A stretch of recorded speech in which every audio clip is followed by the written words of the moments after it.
Hey guys, చూసారు కదా మా చిన్నగాడు అయితే మా మమ్మీ చేయికి ఎలా దూరుతుందో. ఇది కదా డాగ్స్ లవ్ అంటే. మా మమ్మీ జస్ట్ ఇప్పుడే అలా బయటికి వచ్చిందంటే జస్ట్ తన మీద చెయ్యమని జస్ట్ అడుగుతుంది అంతే.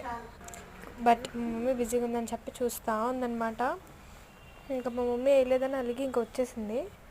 పాపకు దాహం వేసినట్టుంది, చల్లగా వెళ్ళి వాటర్ తాగుతుంది అనమాట. ఇప్పుడు మళ్ళీ నేను చూస్తున్నానా లేదా అని చూసుకుంటా.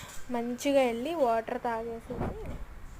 మేము వాటర్ పెట్టక్కర్లేదు అనమాట. వెళ్తుంది, వాటర్ తాగుతుంది, మళ్ళీ చక్కగా వచ్చేస్తుంది అని కాలే వెళ్తుంది. చూడండి, మళ్ళీ ఏం తెలియని బుద్ధిమంతురాల్లాగా వెళ్ళి గేట్ దగ్గర అరుస్తుంది అనమాట. ఎవరు వచ్చారా ఎవరు రావట్లేదా అని చూసుకుంటూ ఉంటుంది. మేము గేట్ వేసుకోవడమే పని. ఇంకా మళ్ళీ మా మమ్మీ దగ్గరికి వెళ్ళిపోయి మమ్మీ నైస్ చేస్తుంది అనమాట. నా మీద చెయ్యి మమ్మీ. చూసారు కదా గైస్, మా మమ్మీ చెయ్యమని చెప్పి ఎలా అడుగుతుందో. ఇదన్నమాట దీని వరుస. నేను పో అని అంటుంది మా మమ్మీ ఏమో, బట్ అది మాత్రం ఊరుకోదుగా, వేసేదాకా ఊరుకోదు.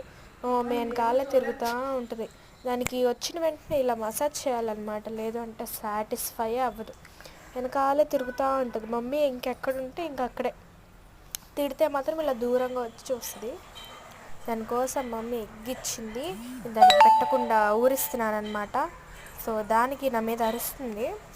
ఇంకా అరిచి గోల పెట్టేసి ఎగరేస్తుంది అనమాట. ఇంకా చూసారు కదా, పళ్ళతో కూడా పీకేస్తుంది, చేతులతో లాగేస్తుంది. అసలు దానికి అలా ట్రైనింగ్ ఇవ్వాలని చెప్పేసి నేను ఇంక ఇలా చేస్తున్నాను. దానికి ఇంకా కోపం వచ్చేసి దాని తోకతో అదే ఆడుకుంటుంది. చూసారా గైస్, దాని కోపం వస్తే ఇంతే, దాని తోకతో అదే ఆడుకుంటుంది, కాళ్ళని కొరికేసుకుంటుంది, పిచ్చి కుక్కలా చేస్తుంది అనమాట. కానీ it is so cute guy. కానీ కోపం వచ్చినప్పుడు ఇలా చేస్తుంది అనమాట, చాలా విసిగిస్తుంది. దేవుడా, మీరు నమ్మరు. చూసారు కదా వెళ్ళి అక్కడ ఎలా కొరుక్కుంటుందో, దానికి అంతలా కోపం వచ్చేస్తుంది అనమాట. అందుకే కొరుక్కుంటాను. మళ్ళీ వచ్చి మమ్మీ బయట కూర్చుందని వచ్చి బయట కూర్చుంది.